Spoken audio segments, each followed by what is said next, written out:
Today on X-Play. Rodents. Apes. And the most dangerous animals of all. Today I'm going to be tagging one of my large hairy friends with this tracking device. Relish your opposable thumbs. That's right. It's game time.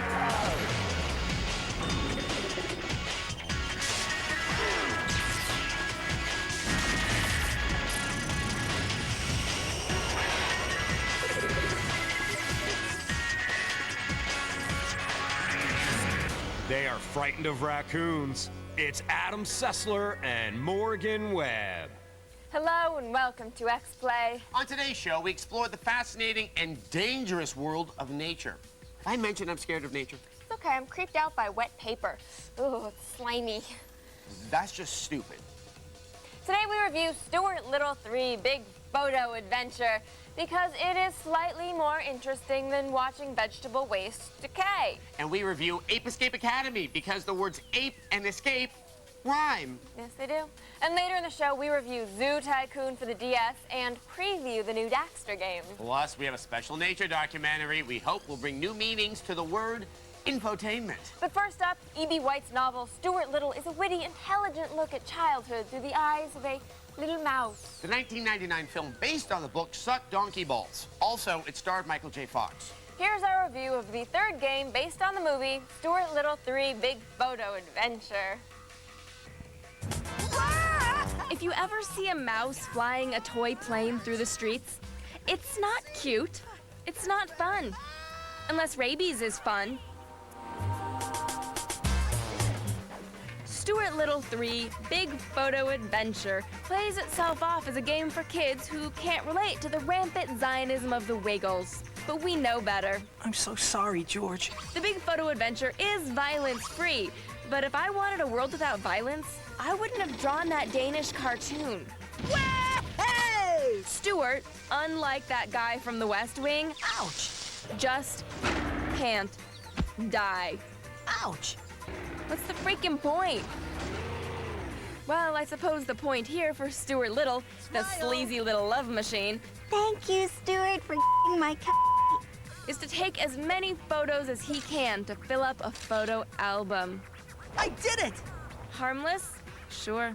If Charles Manson is harmless. Ouch! Oh, I'm inside your rat head right now, Stuart. So Stuart goes all over town, doing favors for the riffraff of the city. I can't face it. A magpie flew off with me Lucky Charm. I dropped my keys down the drain and they're just out of reach. My stuck in and I can't get it. Special favors, if you know what I mean. You are fantastic. That was just incredible. Well done, Stuart. With your help, the weasel menace has ended. And in exchange for these favors, Stuart takes photos of these nudniks. Smile! I've seen this type of game before. Of course, he's only able to take his photos by collecting flashbulb energy, or as it's called in the X-Play offices, crystal meth. Look at that disease-riddled rodent spreading his bubonic plague all over town, contaminating water supplies everywhere, spraying his fire hose all over the house like a young Ron Jeremy. It's sickening. I'm gonna stuff my full of and sleep for a week. We can put aside the seedy raunch for a minute. Know that Stuart loves to roleplay. Woohoo! Fireman, Tony Hawk, Bagger Vance, and of course, the village people. If that's not enough, pretend you're Star Jones's new husband and learn to ride a blimp. If you want to teach your kids, adopted or otherwise, about voyeurism and disorderly conduct, sure, pick up Stuart Little 3 Big Photo Adventure. Just see what happens when they're older. Not a bad game, though, and if you're out of gin, it might keep the kids quiet for an hour or two. Yee-haw! We give Stuart Little 3 Big Photo Adventure 3 neutered kitty cats out of 5. Hey, don't me. I'm only the cat. That sure was inoffensive. It's like drinking milk with my eyes. Yeah, I didn't really care for the Stuart Little movies, but now that Gina Davis is our president, I have renewed respect for her films. Yep, Cutthroat Island is pretty good. They menace a guy with eels. Wildlife can be dangerous. Now, for years, the Ape Escape franchise has been asking one tension-packed question. What if apes escaped? Well, apparently those apes would make mediocre platformers. Which is sad. Dunstan checks in promised so much more from ape escaping hijinks. Yes, I don't think the appeal of that movie was the ape so much as Jason Alexander's career imploding. Well, the newest Ape Escape game is a WarioWare-style set of minigames for the PSP. Well, here's a review of Ape Escape Academy. Jump and fly and monkey muscle! Listen up, class of 2006. As students of Ape Escape Academy for the PSP, you're here to become elite simian soldiers. Only then can you help your master, the evil supervillain Spectre, conquer the world. You think you can surmount this hellish training? Of course, we don't know how playing monkey air hockey makes you a better soldier. Maybe that's why Spectre always loses at the end of these games. No! Unlike the console Ape Escape titles, Academy lets you play as a hairy henchman through a curriculum of wacky mini-games. Monkey racing, monkey soccer, monkey boxing. Yes, every sport you can think of has gotten a monkey makeover. Our favorite minigame is monkey spelling because it lets you bonk monkeys with oriental fans. Ooh, adorable. Each level has you working with the professor to fill up a grid of games. It's kind of like tic-tac-toe. When you win one, you get a circle. But if you lose, you get an X. If you can conquer the board, you'll graduate and move on to work with a new oddball professor. I'm your new teacher, Ookie White. Most of the voice acting is fine, but what is up with Professor Yellow? I know you're just going to love my class. Creepy. I'll have to give you a nice review lesson.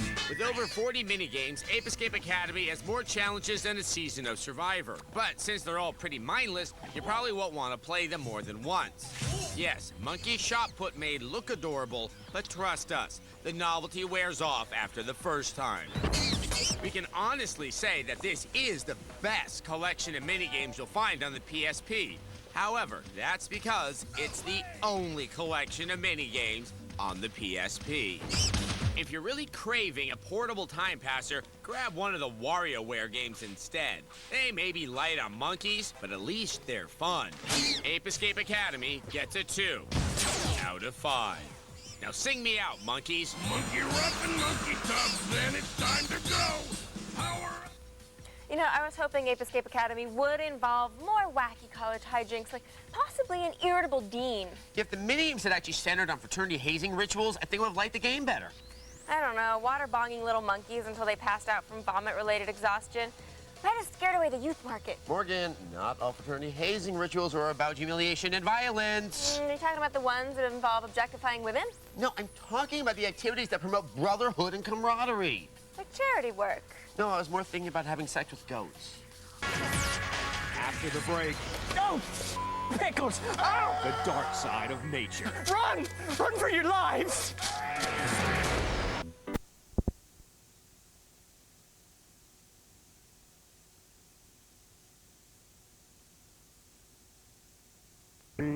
It's Adam Sessler and Morgan Webb.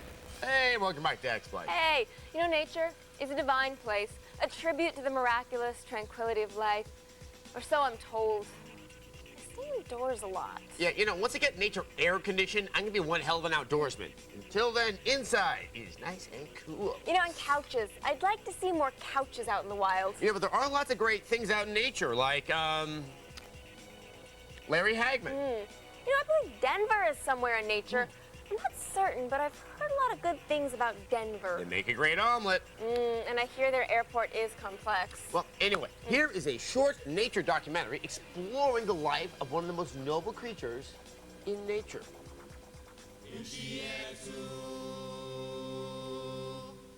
It is summer once again, and the mighty LARPers are emerging from the basement den.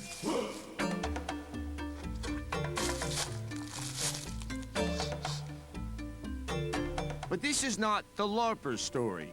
It is the story of their greatest champion, who also happened to be their most annoying one. Today I'm going to be tagging one of my large hairy friends with this tracking device. It'll help me keep track of Mr. Chocolate and where he goes in the long winter months.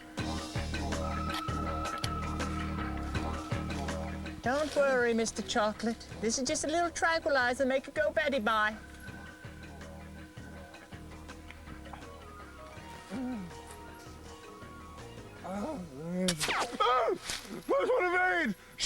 passion! Bollocks! Should use my good eye. So blinded by his passion, Neville put himself in harm's way to protect the LARPers. Now, if I stand my ground, Pickles will not hurt me. Oh! Pickles! Oh! Stood my ground and he did not hurt me. Much. Oh, I think I broke my... Some would call him a fool. I call him a colossal fool. Let's give me that hat back. Mr. Chocolate. Mr. Chocolate, where are you going? Mr. Chocolate, I know you're around here somewhere.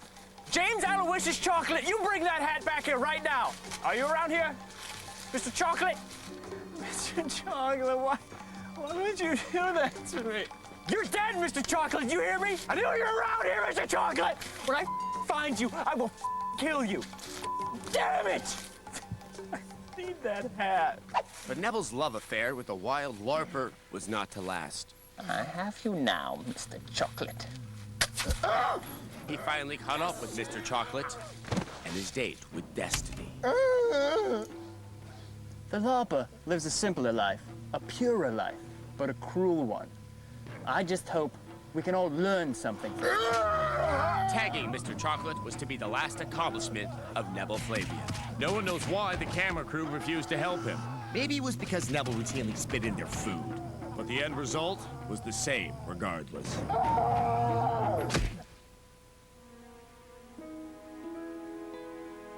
In the eyes of the LARPers Neville loved so much, I see no love, no hatred, only a half-bored interest in earning experience points. At least now, they don't have to put up with that idiot in the safari hat. Oh my, run! Run for your lives! That was more ass I'm normally comfortable with in a nature documentary. Yeah, you know, I think maybe after all the time with them, Neville started to think he was a LARPer himself. LARPing is a more peaceful life. It's nice to think you could solve all your problems by casting a damage over time, then blinking away. I tried to do that to a credit card company. Turns out financial institutions don't have hit points. Yeah, live-action role-playing is not the best answer to real-world problems. Unless your real-world problems are having too many friends and not being pale enough. And stick around. Later in the show, we've got a preview of the new Daxter game.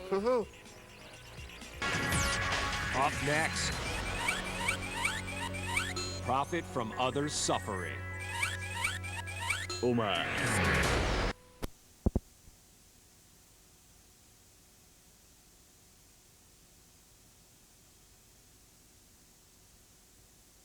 You're neutered. It's Adam Sessler and Morgan Webb. Welcome back to X-Plane. Recently, 1980 sitcom star Kirk Cameron has been trying to disprove evolution. Well, I do tend to agree with the social and political opinions of most Growing Pains stars. This is preposterous. Scientific data has proven that humans came about through a long, slow process of adaptation. Adaptation that was guided by Lord Xenu after he trapped our body thetans on this planet. Creationism, like psychiatry, is a pseudoscience. Now, if you want evidence of the biological relationship between all animals, just take a look at our review of Zoo Tycoon. No, you're not looking at confiscated footage of Neverland Ranch. This is Zoo Tycoon DS for the Nintendo DS. In this pocket-sized simulator, you're put in charge of building a zoo from the ground up. Each animal requires specific terrain and foliage to keep them happy. Polar bears like ice and salt water, while lions love grass. But you'll quickly discover they're a finicky bunch. Add one square of dirt too many and they start bumming out. The fundamental gameplay is pretty good, but it turns out the idea of putting this on a handheld is terrible. The small screens of the DS make looking at your zoo an eye-squinting chore. That yellow blob there, that's a lion. And those tiny brown dots, those are monkeys. And are those polar bears just walking on water? They must have drank some Jesus juice. And aside from some very occasional animal noises and menu clicks, there's hardly any sound in the game. But our biggest gripe has to be the fact that you can only keep one saved game at a time. So once you get your zoo to the point of perfection, you have to erase it in order to start a new game. On the plus side, Zoo Tycoon DS contains 15 different scenarios and 50 animals to care for. So if you can stomach the controls, there's a lot of gameplay here. You know, in the latest State of the Union speech, our president called for legislation to ban animal-human hybrids. Because of that, and because this game is really boring to look at, let's see what our favorite celebrities would look like when merged with animal DNA. How about veteran actress Debbie Reynolds and a panda bear? Or comedian turned talk show host Rosie O'Donnell and a nocturnal lemur? Or how about George Takei and a koala bear? Oh my. That was fun, but we should probably give this game a score. Zoo Tycoon DS cages a 2 out of 5. A 2 out of 5? That's bull, Captain. You know, making a game about zoos where you can't see the animals, that's kind of lame. Oh, I don't know. The indefinite blobs can be oddly appealing, like a Rorschach test asking, what do you see in this hippo? I see a game that sucks. Yeah, but it is fun to think about what you'd do if you ran a zoo of your very own. You know, in all honesty, I probably spend most of my time watching poo flinging. You know, I think I'd take down all the fences, let all the animals live together like one happy family. But then what would keep the bigger animals from eating the smaller ones? Well, Darwinism. If the animals can't survive on their own, their death will serve the greater glory of evolution. It's kind of like cable television. Yeah, exactly. In a moment. Where did who go? Exterminations for everyone.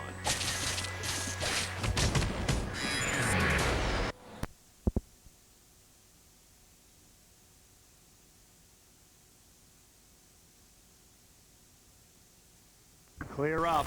It's Adam Sessler and Morgan Webb. Yeah, but the scabies is just beginning. Ooh, welcome to X-Play. You know, if working with Adam has taught me one thing, it's that I love small, oily mammals. Hey! It's technically a compliment. Yeah, and there's any one thing I hate, it's annoying sidekicks. Ha ha! Now you're offended by that. I'm pretty sure you're the sidekick here, buddy. You ruin everything. And loudmouth sidekicks are some of the most important characters. Like Jamie Foxx and Collateral? I was thinking more Jamie Foxx and Any Given Sunday, but if you think of it, sassy sidekicks are everywhere. Yeah, like Oprah's best friend, Gail. Well, K-Fed may be too stupid to be sassy. He does sing in Portuguese. Oh, yes, sidekickery really is impressive. I guess that's why they named an abrasive handheld device after it. No, Adam, these days the most an unpleasant sidekick can hope for is a spin-off for kids on a handheld. All right. Okay, here's our preview of Daxter for the PSP.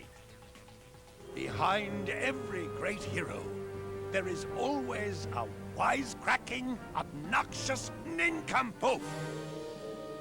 This is his story.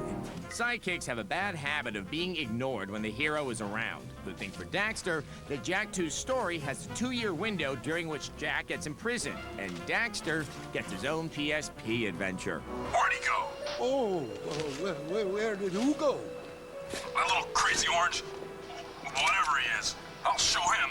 He's an Otzel, FYI, and he's in need of employment. Lucky for us all, Daxter attracts the attention of a man with a bug problem. I need someone like you. That's right.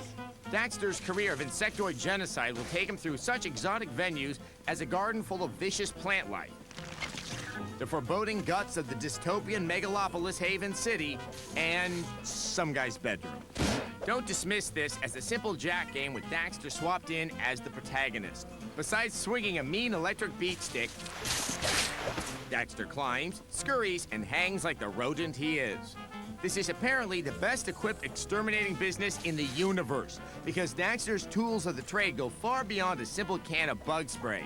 In addition to being able to shoot fire, his poison sprayer also grants him the power of flight. For the bigger jobs, numerous anti-insect vehicles offer a chance to change up the gameplay and to wonder exactly who was building all of this technology designed to be piloted by bipeds the size of a weasel. You know, for a guy who's been magically transformed into a small mammal, Daxter is surprisingly upbeat.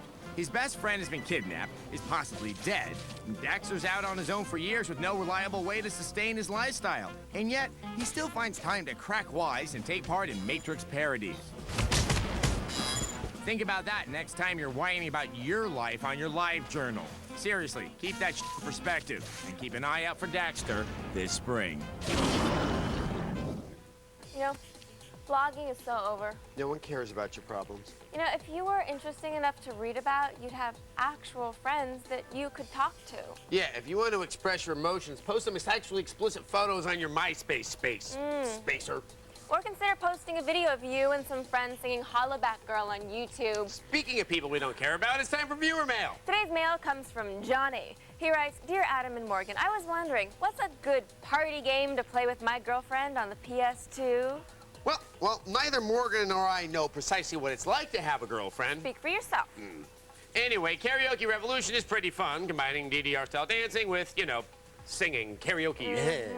Yes, now with only 2 ports, the PS2 isn't the best party game console, but with the games are cool. There's peripherals that give you some nice options. And then there's Guitar Hero. That's one of the most fun games you can play in the PS2, and it's fun to play with other people, I've heard. Yeah, it's the one where you get the guitar and you go around the very frets. good. Yeah, you figured out Guitar Hero. I'm explaining it to the people at home. All right. Yes, as long as playing with other people doesn't really lead to competitive rage that destroys your relationship. See, that's a potential problem. I guess there's iToy Play, too. That's pretty fun. For an iToy game. Yeah, well, if you don't care about looking like a fool. Yeah, if you want a game that'll solidify your relationship with your girlfriend forever, I don't know, sex! How about Mario Kart for the DS? That was my suggestion. Oh, that too. That's pretty good. Yeah.